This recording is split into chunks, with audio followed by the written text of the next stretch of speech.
আমার বিয়ে হয়েছে এই 2 বছর হতে যাচ্ছে। আমার হাজবেন্ড বিদেশে থাকে।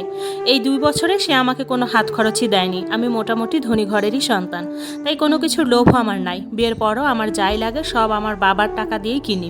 ডাক্তার দেখানো, অন্যান্য প্রয়োজনীয় খরচ, এমনকি কোথাও যেতে গেলেও কিছু টাকার প্রয়োজন হলে সেই টাকাটা আমি আমার মায়ের কাছ থেকে নিয়ে তারপর বাসা থেকে বের হই। আমার হাজব্যান্ড প্রতি মাসে প্রায় 1 লাখ থেকে 1.5 লাখ টাকা তার মায়ের অ্যাকাউন্টে পাঠায়। এটা নিয়ে কোনো দিনও আমি তাকে কিছু বলি নাই। কিন্তু গত 2 মাস যাবত তার মায়ের অ্যাকাউন্টে সমস্যা থাকার কারণে আমার অ্যাকাউন্টে টাকা পাঠাচ্ছে, এবং যখন টাকা আসে আমি আমার শাশুড়িকে নিয়ে ব্যাংকে গিয়ে সম্পূর্ণ টাকা আমি তার হাতে বুঝিয়ে দিই। গত মাসে আমার কিছু প্রয়োজনের জন্য আমি আমার অ্যাকাউন্ট থেকে 2,500 টাকা নেই, নিজের জন্য রাখি, আর বাকি 1 লাখের বেশি যে টাকাটা ছিল ওটা আমি আমার শাশুড়ির হাতে তুলে দিই। সারাদিন বেশ ভালোই ছিল, কিন্তু রাতে আমার হাজব্যান্ড ফোন দিয়ে আমাকে বলে কেন আমি সম্পূর্ণ টাকাটা তার মায়ের হাতে তুলে দেই নাই, কেন আমি 2,500 টাকা রেখেছি, কেন আমি তাকে বলি নাই। এটা নিয়ে অনেক কৈফিয়ত, অনেক বকাবকি শুরু করে দেয়। তারপর আমি আমার হাজব্যান্ডকে জোর গলায় বললাম, তোমার টাকায় তো আমারও হক আছে, সেই শুরু থেকে তো আমাকে কোনো খরচই দাও না। বিয়ের পর থেকে ওষুধ খাওয়ার টাকা থেকে ঘুরতে যাওয়ার টাকা পর্যন্ত প্রতিটা টাকা পয়সা আমি আমার বাবা মার কাছ থেকে নিচ্ছি। আর কতদিন তাদের কাছ থেকে হাত পেতে টাকা নেব? আমারও তো খুব খারাপ লাগে, লজ্জা লাগে। আত্মীয় স্বজন সবাই বলে তোমার স্বামী নাকি এত টাকা ইনকাম করে, কই তুমি তোমার বাবা মার কাছ থেকে তো এখনো টাকা নাও কেন?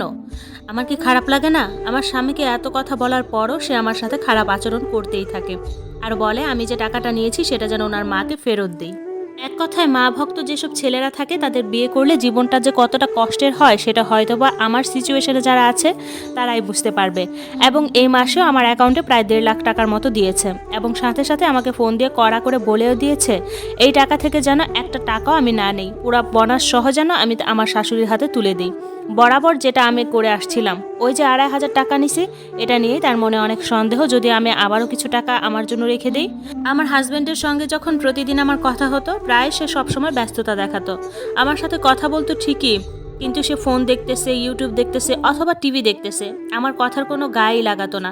তাকে আমি অনেকভাবে বুঝিয়েছি, দেখো আমার কিন্তু শাড়ি গহনা চুড়ি এগুলো কিচ্ছু লাগবে না, আমাকে শুধু মাস শেষে চলার মতো কিছু টাকা দাও, এতেই হবে। সে উল্টা আমাকে বলে তোমার বাবার কি কম টাকা আছে নাকি? তোমার বাবার কাছ থেকে যত টাকা হয় তত নিবা, আমাকে কেন বলো? না হয় নিজে ইনকাম করো, নিজেও তো ইনকাম করতে পারো, বসে বসে না খেয়ে। এগুলা শুনতে শুনতে আমার জীবনটা এক প্রকার অতিষ্ঠ হয়ে যাচ্ছিল। মাঝে মাঝে মনে করি আমার হাজব্যান্ড যদি আমার কাছে থাকতো হয়তোবা সে এমন ব্যবহার আমার সাথে করতে পারতো না। সাথে আমাকে তো ক্লিয়ার করে বলে দেয় আমার আর আমার মায়ের ভেতরে কোনো প্যাচ লাগাতে আসবা না, আমার মায়ের সংসারে কোনো অশান্তি করবা না, তুমি তোমার মতো থাকবা। শুধু টাকা নিয়ে না, সব কিছু নিয়েই সে এরকম করে আমার সাথে। আর হ্যাঁ, এরই মাঝে সে যখন বিদেশ থেকে আসে সে কিন্তু অনেক দামি দামি জিনিসপত্র নিয়ে আসে, কসমেটিক্স নিয়ে আসে, আর এই সম্পূর্ণ ট্রলি ব্যাগটা আমার শাশুড়ির হাতে তুলে দেয়। আমার ননদ শাশুড়ি তারা সব কিছু ভাগাভাগি করে নেয়, বাকি যতটুকু থাকে সবটুকু লকারে উঠায় রাখে। আমার জন্য আলাদা করে আমার স্বামী কিছুই আনে না, বা তার মা বোনকে কখনো বলেও না যে এটা আমার বউয়ের জন্য এনেছি, এটা তার জন্যে, এটা তাকে দিয়ে দিও। কখনো আজ পর্যন্ত এরকম মুখ থেকে বলতে শুনিনি। আমার বাবার বাড়িতে যতই থাকুক না কেন, আমারও একটা ইচ্ছা থাকে আমার স্বামী আমার জন্য পছন্দ করে কিছু আনবে, কিন্তু তার কাছ থেকে এটা আমি কখনোই পাইনি। বিদেশ থেকে যখন বাসায় আসে রাত 11টা পর্যন্ত বন্ধুদের সাথে আড্ডা দিবে, বাসায় আসবে, খাওয়া দাওয়া করে তার চাহিদা মিটিয়ে ঘুমিয়ে যায়। আবারও সকালে উঠে আমার সাথে বেশি কথাও বলে না, দুপুরে কোনো রকম খেয়ে একটা ঘুম দেয়, আবারও বিকেলে বন্ধুদের সাথে আড্ডা দিতে যায়, আবারও রাতে এসে তার চাহিদা মিটিয়ে ঘুমিয়ে যায়। এভাবে আমার সংসার জীবন চলতেছে। আপু জানেন, আমি আমার হাজবেন্ডকে অনেকবার বলেছি আমার ফোনটা ভেঙে গেছে, ডিসপ্লেটা নষ্ট হয়ে গেছে, আমি ভিডিও কলে তেমন কথা বলতে পারি না, সারাদিন তোমাকে দেখতে পারি না, অন্তত একটা ভালো ফোন হলে ভিডিও কলে কথা বলতে পারতাম। তুমি যদি আমাকে বলে অন্তত আমাকে একটা ফোন কিনিয়ে দিতে, বা তুমি আসার সময় যদি একটা ফোন নিয়ে আসতা, আমার থেকে বেশি আর কেউ খুশি হবে না। আপু জানেন, এবার যখন সে বিদেশ থেকে আসছিল ট্রলি ব্যাগ খুলতেই দেখি নতুন একটা ফোন। আমি যে কত খুশি হয়েছিলাম, আমার জন্য ফোন এনেছে, কিন্তু ফোনটা আসলে তার আম্মুর জন্যই এনেছে। অথচ 1 বছর আগেও কিন্তু তার আম্মুকে নতুন একটা ফোন গিফট করেছে, যেটা এখনো নষ্ট হয়নি, পারলে সেটাও আমাকে দিতে পারতো।